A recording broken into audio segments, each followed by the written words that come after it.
Hallo allemaal, ik ben Barbara Arnold, your host for TulipTV. Welcome to this week's episode.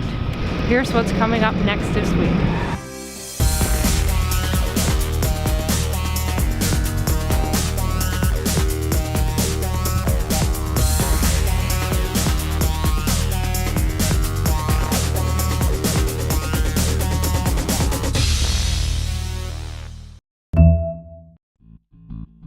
This program is sponsored by Dutch, the full-color English language magazine about the Netherlands and its people, at home and abroad.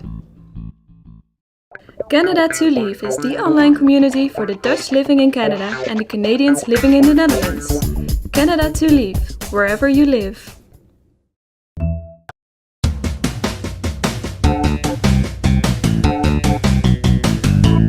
Madness, or waanzin as they say in Dutch, was the headline that was used by the Telegraaf, which is the biggest Dutch national newspaper, after an incident that took place on December 1st along the side of a soccer field.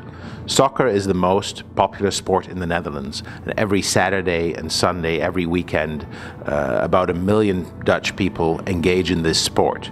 It's taken very seriously, but a little bit too seriously by some. A soccer match had taken place by two teams, one from the town of Almere and one from the city of Amsterdam on December 1st. And the volunteer linesman had made a number of calls that one of the teams did not agree with. Towards the end of the match, atmosphere on the field had become so tense that the team members from one of the teams spoke to the referee and the linesman and actually started beating in on him. He got kicked to the ground, he got kicked in the head. They kicked him for a number of minutes until he got relieved by his fellow team members.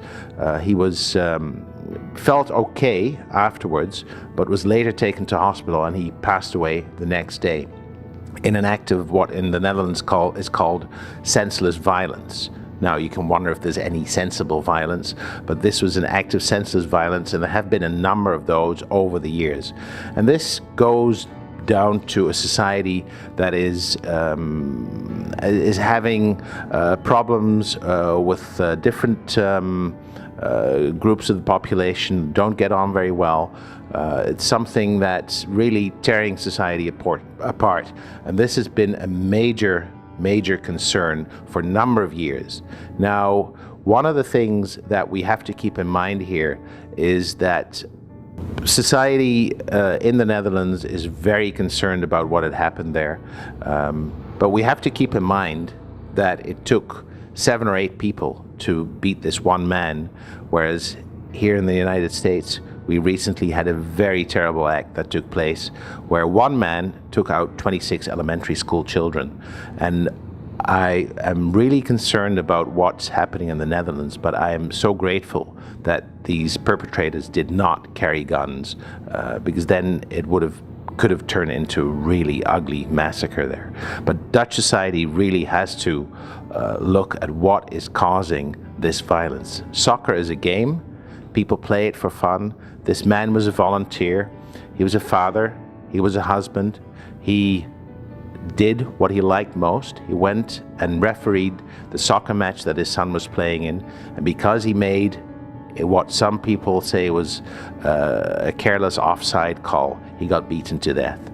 And that is one of the things that we are really concerned about in Dutch society. How can this happen? Why did this happen? A question the Dutch need to ask themselves.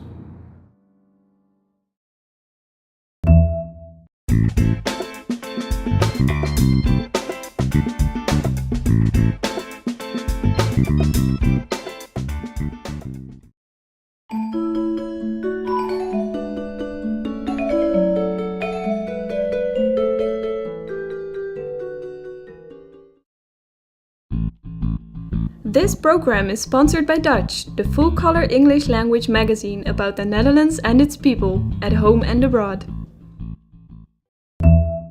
And I went on YouTube and I was watching. There's 2 you know what it is like? Solid rocky on top.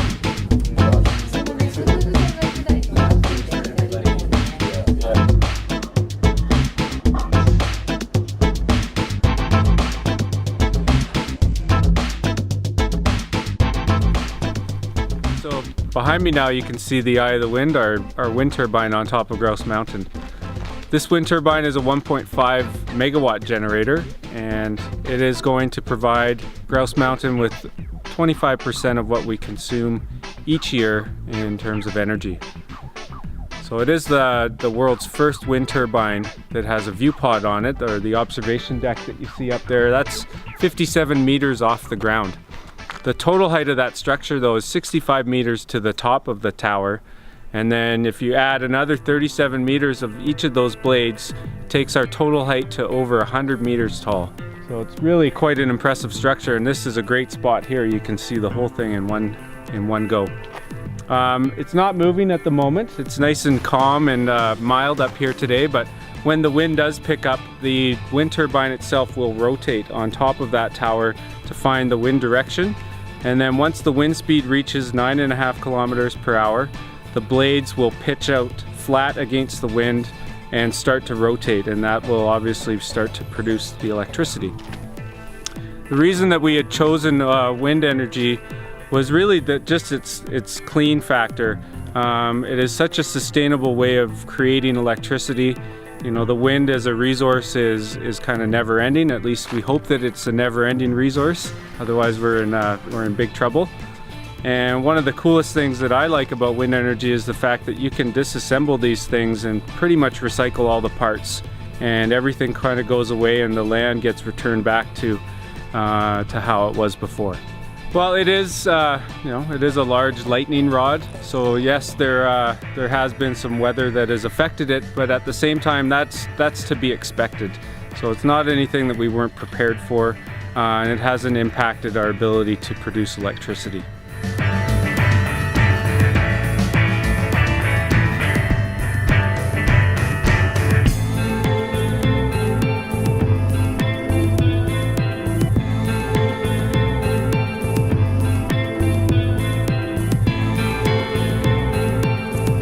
In our research over the years of trying to find ways to be more sustainable as a business and become self-sufficient in terms of our energy consumption, we looked at a lot of different options.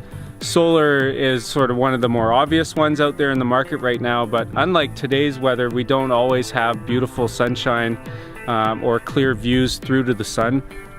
So it's not necessarily the most conducive or feasible method of producing electricity here on Grouse Mountain.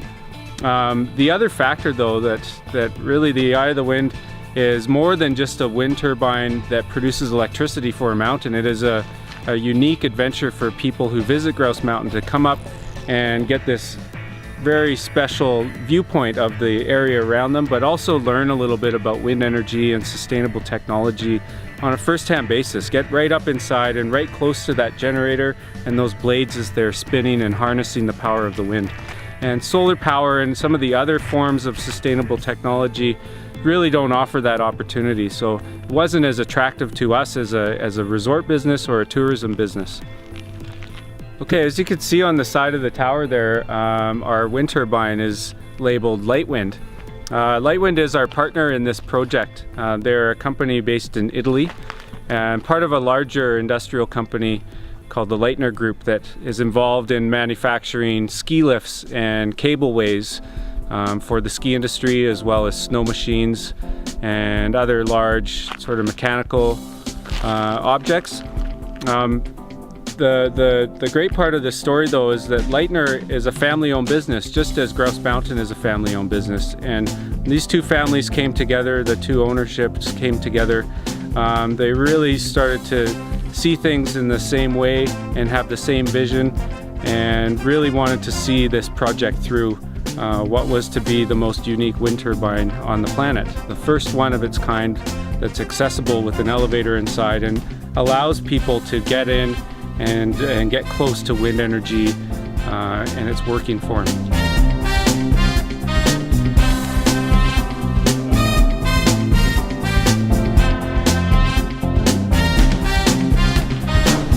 So the elevator we're riding in is built by a company named Kone. They're from Finland, and they're one of our partners in this project, which really ended up being a very global project. We had companies from 9 different countries around the world involved. To give you some other examples, the view pod that we're about to step into was built by a company called Sigma, who are located in France. The tower that we're now sort of up on top of was built by a company in the United States in partnership with a steel foundry in South Korea. The blades, if you look over here to the right that you see, are manufactured in Denmark. Interesting fact about the blades is they were the only part of this whole structure that had to be flown in to the work site. Everything else was driven up the back road, which you see winds its way up the mountain here.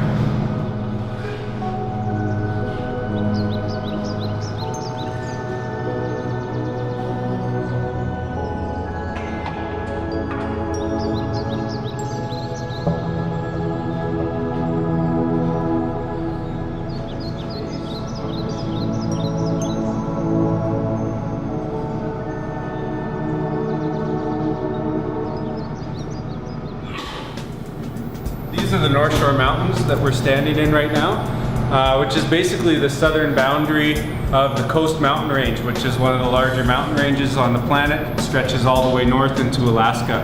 And as you look north, you can see the glaciation. We are in one of the most glaciated mountain ranges on Earth, which really lends itself to why BC is always thought of as this beautiful green place with lots of lakes and rivers. Below us now you can see our zip lines. These are the last 2 lines of our 5-line zip line circuit, and the 2 best ones in my opinion. Each of these lines is around 1,500 feet long and gets you over 200 feet off the ground. Zip line guests reach speeds of close to 80 kilometers an hour, so it's really quite a rush that you get flying through the forest up here. It's one of the most thrilling activities or adventures that people can have when they visit Grouse.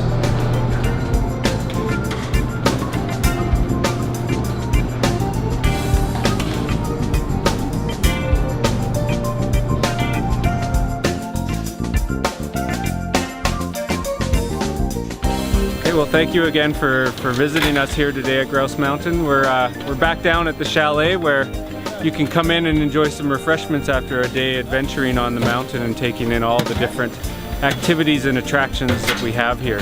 So I hope to see you up here again sometime soon, and thanks again for visiting Grouse Mountain.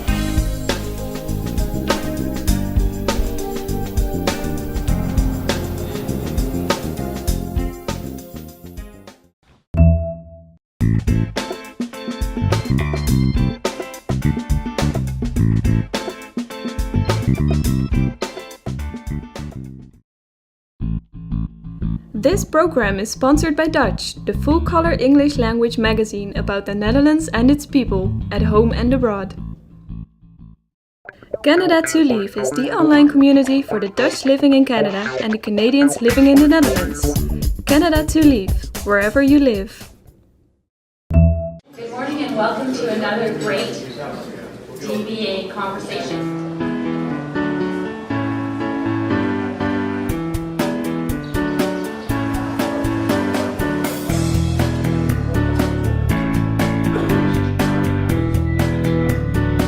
I'm excited about the potential of electric vehicles to change our city, reduce the smog obviously, but also if we're all running electric and there's no greenhouse gas emissions, then maybe it's a whole new paradigm for getting around the city. And instead of advocating for everybody being on transit, we advocate for everybody to have their personal electrical vehicle.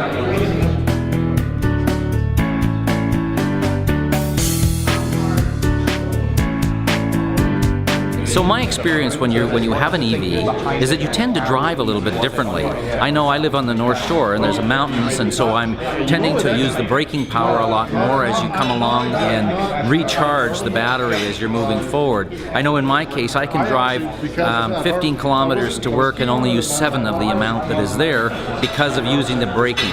So it's been very interesting to drive them and have an experience with them and see how you actually modify your driving. But I think that the interesting thing about it is that the range anxiety, until we get the charging stations in place and we get the infrastructure that gives people that comfort level that they can know that they can move from point A to point B without that range anxiety and adjusting their driving habits, then we're going to really have this take off, because people will know that they can get from point A to point B without that anxiety. What about these charging stations they use in the cold provinces for engine block warming? The block heaters. Those charging stations don't work on the current cars. Most of them are those are 110, and in the challenge with the 110 charging, which you can do, I mean, you can just plug your car into your regular outlet, and but the problem with that is that it does take a significant amount of time to charge the battery. You know, in my experience, when I've taken one of the vehicles to test them out, it's about an 8-hour charge, and you're getting about anywhere between 60 and 100 kilometer charge over that period of time. And so if you are using a 110, you really have to plan to not be going anywhere or do a partial charge for a period of time. So until you get into the 220 and then half the time, or a rapid charge in a much shorter time, then I think you're going to be certainly you're going to have some backup alternatives, or you're going to have to resign yourself to that. You know, that's the plan. It charges overnight, and that's just the way it is. But most people would go to the 220 type of charging. What we're going to see, particularly for transportation, is you'll see a transportation matrix. You're not going to see the single solution where we've seen to date. To date, all we've seen is an internal combustion engine that was on gasoline or diesel. Right. That's it. When you look, and it's the same for the energy sector as a whole, you will start to see fuel cell vehicles that have a slightly different profile to an electric vehicle, which is different to plug-in Prius. What happened to the hydrogen vehicles and like whatever? You got to get those. There's all kinds of hair on that one, but there is a lot, and so the technology is there. Fuel cell technology has been around for a long time. It's older than the internal combustion engine. It has technical difficulties, but engineering is solving those. There's no doubt anymore that the fuel cell can deliver. They say short distances with the electric part, and the long distances with the fuel cell. Exactly. You'll start to see integrated solutions, both on the vehicle platform, but also the choices that you make. And I think more than anything, what you'll see is regional diversity as well. We have cheap, clean electricity in BC, so why don't you use EVs here? Go down to the US, and if you're on a ready supply of hydrogen, well, why don't... well, exactly, because most of the way through the US, you'll actually be driving a coal-fired car if you're driving an electric vehicle, which makes no sense whatsoever. You're better off driving it on premium. Yeah. Exactly. So you're not going to see one solution. It's going to be tailored to the local markets and what people want of their vehicles, and fuel cells will be part of that.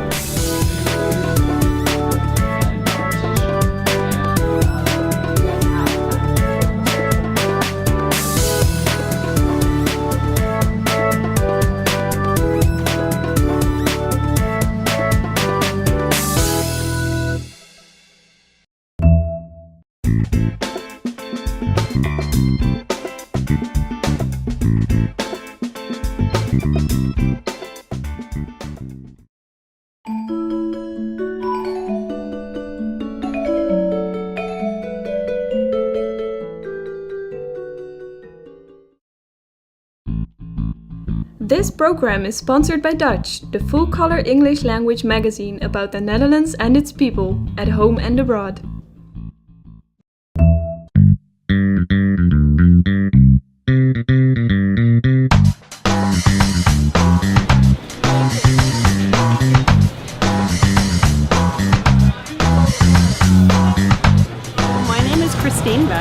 My husband Jan and I, we own Oyama Sausage.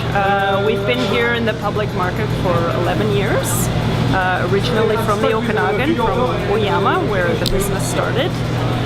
My husband is half Dutch, half German. He's an immigrant to this country for about 26 years ago.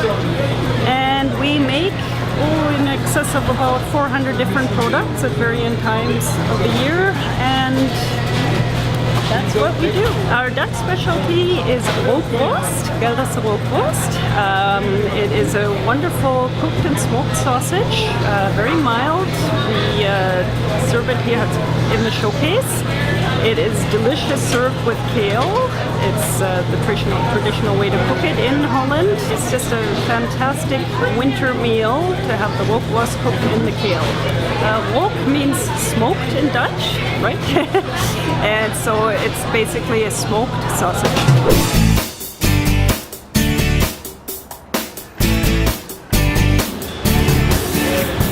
My name is John Vanderlik. I'm together with my wife, the owner of the Oyama Sausage Company. My family has been in the meat industry for 5 generations. My grandfather was a trade school teacher at the Slagers Vakschool in Utrecht. And one of the many things we do is Rookworst, and we will show you how we make it.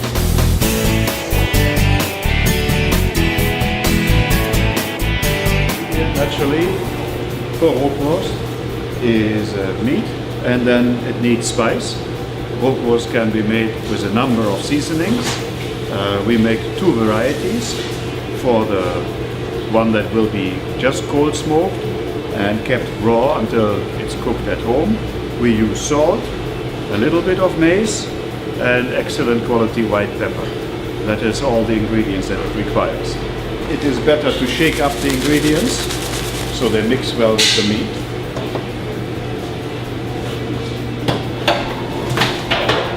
So we enter the meat into the grinder, enter also the seasoning, and let the machine do a little bit of the work. We source all our meat locally as best as we can between Alberta and BC, pasture raised, free range as much as we can, just the best pork meat with small farms that we can source. Yeah. A good rookworst has to have a little bit of fat, because when you cook it and it has no fat, it is just dry and unpalatable. The most famous one is Gelderse rookworst from the region of Gelderland. But there is many different recipes. But the oldest and most simple recipes resort just to pepper and mace, or just pepper. For the cooked varieties that are now more prominent on the market, usually a combination of seasonings is used. We will try one later. In that one you will find maybe coriander, maybe a little bit of nutmeg, and then still the mace and the white pepper. When the mixing is done, we'll grind the meat.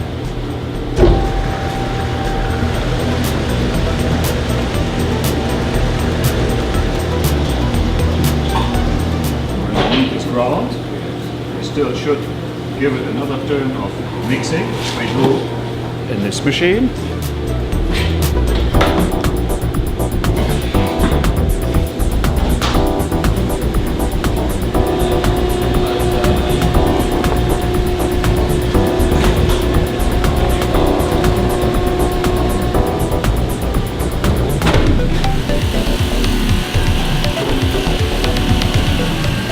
From here, the meat goes into the stuffing.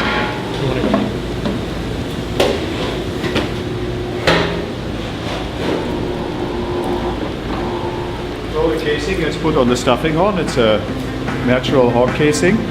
Sausage is traditionally sold in rings.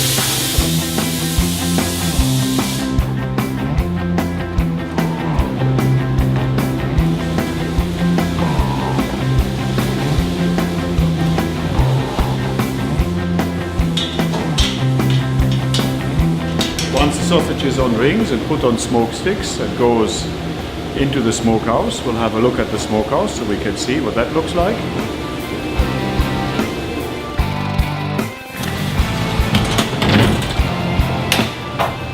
So there they spent about a day and a half or so drying and smoking.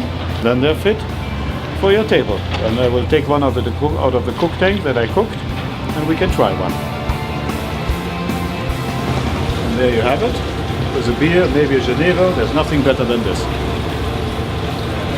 So maybe you'd like to try some of the rookworst. Would you like to try a taste? Yes, yes. Okay. Here you are.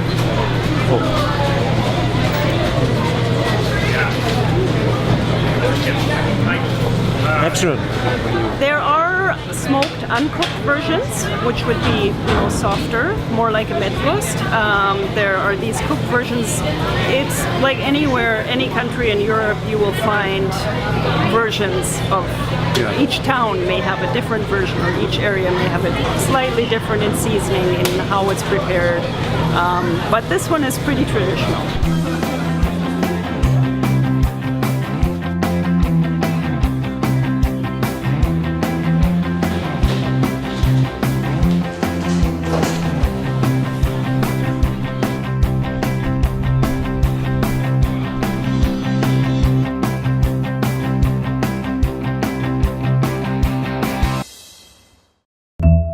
We hope you enjoyed this week's episode of TulipTV, and if you want to follow us, you can follow us on Facebook, Twitter, and YouTube.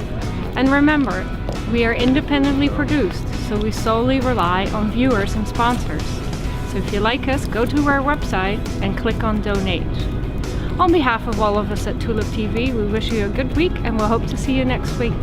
Tot ziens!